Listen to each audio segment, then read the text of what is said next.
दुनिया से विदा हो रहे हैं, टीवी में जा बैठे बैठे आपको पैसे मिल जाए घर में, हम श्रम ना करें, हम कैसे शॉर्टकट से सक्सेस पा लें। याद रखिए, शॉर्टकट से सक्सेस पाना चाहते हैं तो आप जीवन में कुछ भी नहीं कर सकते। पढ़िए पढ़िए और पढ़िए। नारायण मूर्ति ने किस तरह काम किया है, जिस व्यक्ति ने दुनिया में भारत की एक नई छवि दी। नारायण मूर्ति के पहले भारत सॉफ्टवेयर में दुनिया की ताकत बन सकता है, ये कोई जानता नहीं था, लेकिन अपनी पढ़ाई से, अपनी साधना से उस एक व्यक्ति ने बदल दिया। इसके बाद तो लाइन लग गई। आज मैं आपकी स्थिति में बताऊं, हमारे देश में टेक्नोलॉजी में 2014 के बाद आदरणीय प्रधानमंत्री के नेतृत्व में क्रांतिकारी चीजें हो रही हैं, और जितने अवसर उपलब्ध हैं, अगर उसका लाभ आप युवा लेते हैं तो आप दूसरों की नियति बदलने वाले बनेंगे। आप उसके बारे में जाने और बने, क्योंकि टेक्नोलॉजी पुरानी दुनिया को बदल रही है। अगर पुरानी दुनिया से आप चिपके रहे कि वैसे ही सरकारी नौकरी चाहिए, वैसे ही व्यवस्था हमारी बनी रहे, वो नहीं चलेगी। क्या नई चीजें हो रही हैं? दुनिया की मशहूर पत्रिका है इकोनॉमिस्ट, और ये सब पश्चिम के अखबार जो है, खासतौर से भारत जहां बहुत तेजी से आगे बढ़ रहा है तो भारत की आलोचना करते हैं काफी, और 14 के बाद तो बहुत करते हैं, क्योंकि भारत दुनिया में ताकत बन रहा है, और दुनिया में मजबूत होता भारत किसी को सुहाता नहीं, लेकिन हम फख्र से कर सकते हैं। मैं पहली बार कभी विदेश गया 94 में, तो भारत को लोग कैसे जानते थे, अमेरिका गया था, उसके बाद ब्रिटेन, उसके बाद तो बहुत देशों को देखने का मौका मिला, और पत्रकार था, उन्हीं दिनों को किताब है लगभग दिल से मैंने दुनिया देखी। अनेक देशों को, अनेक प्रधानमंत्रियों के साथ जाने का मौका मिला, खुद भी वर्ल्ड एसोसिएशन न्यूज पेपर्स में था, तो कई देशों को देखने का मौका मिला। तो भारत की पहचान क्या थी? इतने बड़े मुल्क की, सपेरों का देश, जादूगरों का देश, और गरीबों का देश। हमारा कोई वजूद नहीं होता था। आज उसी देश को दुनिया कह रही है कि ये किस तरह बहुत तेजी से बढ़ता हुआ देश है, और कोई उम्मीद नजर आती है तो भारत से आती है। किस आधार पे कह रही है? वही पश्चिम के लोग जो हमारी आलोचना करते हैं। मैं आपको बता रहा हूं, आप युवा हैं, इकोनॉमिस्ट मैगजीन नवंबर की आप पढ़े, पढ़कर बिजनेस एसेंडेंट देश का बड़ा एक इकोनॉमिस्ट का अखबार है, उन दोनों ने मिलकर एक सर्वे किया। स्टार्टअप्स का नाम आपने सुना है बच्चों? स्टार्टअप्स का नाम सुना है? नहीं सुना ना? सुना है? बहुत अच्छा। और उसके बारे में जानो, स्टार्टअप्स क्या होता है। बहुत मैं मतलब लेमैन लैंग्वेज में आपको बता रहा हूं। स्टार्टअप्स, इसको प्रधानमंत्री ने कहा कि हमारे आने वाले युवा नौकरी मांगने वाले नहीं, नौकरी देने वाले बने। 2014 के बाद, 2014 के पहले कुछ 100 स्टार्टअप देश में थे, आज 1.25 लाख या 1,30,000 से ज्यादा स्टार्टअप्स हो गए हैं। ये स्टार्टअप्स कौन शुरू करता है? ये नारायण मूर्ति के स्टार्टअप के पीछे कौन है? आप ही के जैसे पढ़े लिखे बच्चे जो होनहार हैं, जो IIT से निकल रहे हैं, जिनमें हुनर है, जो नई कुछ चीजें करना चाहते हैं, नया शोध करना चाहते हैं, नई टेक्नोलॉजी खोजना चाहते हैं। इस दुनिया को आज जो बदल रहे हैं, वो शोध से, इनोवेशन से, नई टेक्नोलॉजी, नई चीजें खोजने वाले युवा बदल रहे हैं। ये हमारे युवा हैं। कह रहा हूं आपको, 5 करोड़ नई नौकरियां आएंगी इस आर्टिफिशियल इंटेलिजेंस के एरा में। आप पुरानी टेक्नोलॉजी से जुड़े रहेंगे तो इन नौकरियों के हिस्सेदार नहीं होंगे। आपको सीखना पड़ेगा, आपको ज्ञान अर्जित करना पड़ेगा, आपको लगातार पढ़ना होगा। आप बलिया में क्या देखता था मैं कुछ वर्षों पहले, तो स्कूल बच्चे जाते थे और उनके गार्जियन परीक्षा के दिनों में, कृष्ण कुमार जी ये दृश्य मैंने देखा है, 50 बच्चे के 500 गार्जियन चोरी कराने चले गए। चोरी करा करके बच्चों को आज की शिक्षा की दुनिया में जो बदल चुकी है कि इसी शताब्दी में पास कराएंगे तो उनको कोई अवसर जीवन में नहीं मिलेगा। उनके भविष्य की आप हत्या करेंगे गार्जियन के रूप में। और हमारे बच्चे बलिया की धरती, उर्वर लोगों की धरती, जैसे मैं नाम लूं अगर विद्वानों की, तो मैंने बहुत पहले न जाए तो परशुराम चतुर्वेदी, अजायब शाह द्विवेदी, भागवत सरोपाध्याय से लेकर के केदार जी तक न जाने कितनी श्रृंखलाएं हैं। कृष्ण कुमार जी आप ही की धरती के हैं, हमारे कृपा जी आप ही की धरती के, पर किस परिश्रम से, किस श्रम से, किस साधना से लोग पहुंचे हैं। शॉर्टकट जीवन में नहीं होता। अगर आप पढ़ाई और हुनर से आगे बढ़ते हैं तो आप ये स्टार्टअप शुरू कर सकते हैं। इन स्टार्टअप्स में कुछ स्टार्टअप्स ऐसे हैं जिनमें विदेशी कंपनियां, कुछ नहीं समझ रखो, विदेशी कंपनियां पैसे लगा रही हैं। लगभग 14-15 लाख तो सीधी नौकरियां ये स्टार्टअप्स ने दी हैं पिछले 7-8 वर्षों में। और कुछ स्टार्टअप्स इसमें शायद 100 से ज्यादा हैं जिनमें 5,500 करोड़ की पूंजी जिनकी हो गई। 5,500 करोड़ की यूनिकॉर्न कंपनी कही जाती है। ये यूनिकॉर्न कंपनियां किन लोगों ने बनाई? इस देश के युवाओं ने बनाई।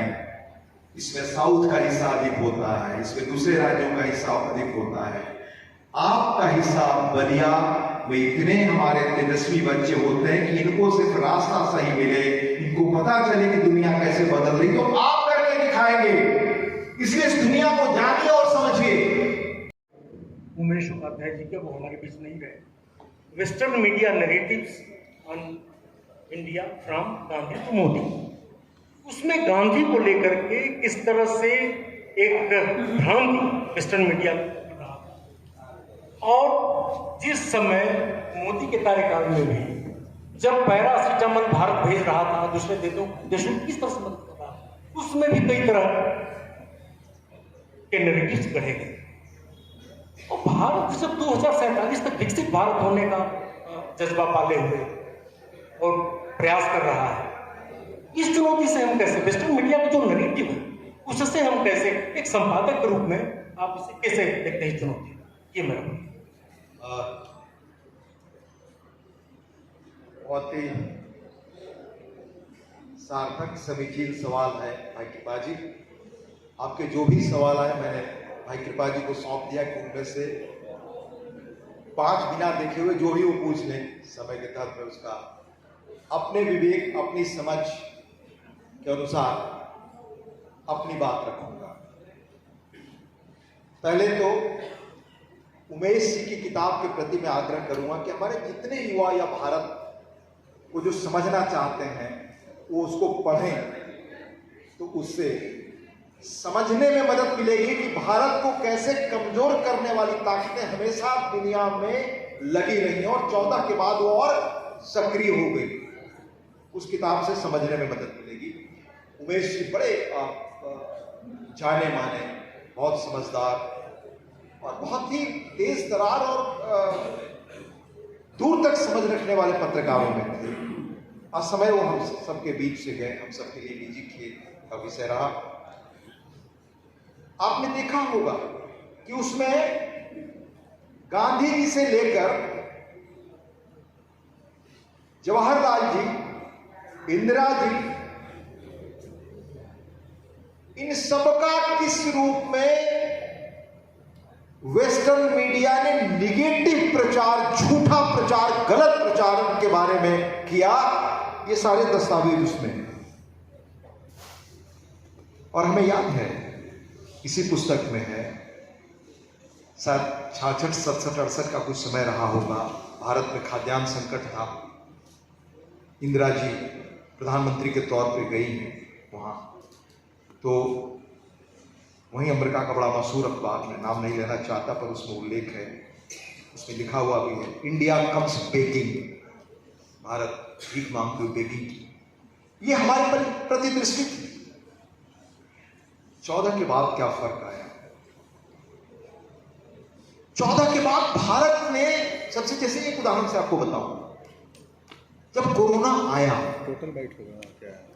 तो किसी को उम्मीद नहीं थी दुनिया में कि भारत अपना टीका सवाल जवाब अलग है ना। और वेस्टर्न मीडिया ने कैसे प्रचार चलाया कि भारत में सबसे अधिक तबाही होगी, भारत खत्म हो जाएगा, भारत आर्थिक रूप से विफल हो जाएगा, भारत में ये होगा, वो सब चीजें उस किताब में भी। लेकिन भारत ने क्या किया? इसके पहले याद करिए, और ये सब चीजें याद रखने और समझने योग्य है ताकि आप सही शासकों को समर्थन दे करके मजबूत कर सकें। इसके पहले कभी याद किया आपने? चेचक फैला, कालाजार आया, बच्चों के टीका का आया, तो दुनिया में टीका बड़ी दवा कंपनियों ने लॉन्च की, उसके लगभग 10 वर्ष, 20 वर्ष, 30 वर्ष, 40 वर्ष, 50 वर्ष बाद में टीका सब भारत में आए। कृपा जी, हमने टीका अपना नहीं खोजा। तो जब कोरोना में फाइट दुनिया को चलाने वाली दो बड़ी ताकतें पूंजी वाली हैं, उनमें एक हथियार लॉबी है, आर्म्स लॉबी जिसे कहते हैं, और दूसरी फार्मा लॉबी यानी दवा कंपनी। बिलियन डॉलर आप देखते हैं ना, डॉक्टरों को बाहर कैसे घुमाने ले जाते हैं, विदेशों को घुमाते हैं, कैसे कैसे क्या, ये सारा प्रसंग आप जानते। तो जो कंपनी जिसने दवा का इजाद किया, पहले कहा कि हम इजाद कर रहे हैं, मैं उसका नाम नहीं लेना चाहता, सब लोग आप जानते हैं, वो सब उस पर है, बिलियन डॉलर्स की कंपनी, उसने लगभग 160 या 70 देशों की सॉवरेनिटी को गारंटी कहा कि भाई आप अपने स्वायत्तता हमको बंधक रखिए तब दवा देंगे और भारी कीमत पर देंगे। भारत ने भी चुपचाप अपना नेगोशिएशन जारी रखा, लेकिन उस दौरान भारत के प्रधानमंत्री लगातार शोध करके कैसे काम हो सके, हम टीका खोज सके, उसमें चुपचाप लगे रहे बिना दुनिया को बताए। और ये जानना हो तो कैसे कोविड में भारत ने अपने सामर्थ्य का परिचय दिया, 4-5 किताबें हैं, मैंने उस पर भी इसमें लिखा है। एक तरुण पिथौड़े IAS हैं, उनकी किताब है। एक मिस्टर शर्मा जो मैनेजिंग डायरेक्टर थे, किस तरह से रातों रात आपके यहाँ ऑक्सीजन को जो जिस पर रखते हैं बीमार पड़ने पर वेंटिलेटर, वो नहीं बनता था, आपके यहाँ मास्क नहीं होते, छोटी छोटी चीजें नहीं होती थी, कैसे रातों रात भारत सरकार ने व्यवस्था की और हमारे लोग कंपनियों से मिलकर और रातों रात लोग काम करने लगे कि भारत का सामर्थ्य जानना है। इसलिए मैंने कहा कि कर्म करना और आगे बढ़ना सबसे कठिन है। उस कठिनाई में जिनके सौजन्य से हम लोग बचे रह गए, कभी उनके बारे में पढ़िए, ये भी किताबों में मिलेगा। तो भारत ने टीका का इजाद कर लिया तो दुनिया हम तरफ रहेगी, और वो कंपनी जो आपसे कल्पना नहीं कर सकते कितनी पूंजी मांग रही थी इन दवाओं की, वो सबसे अधिक परेशान।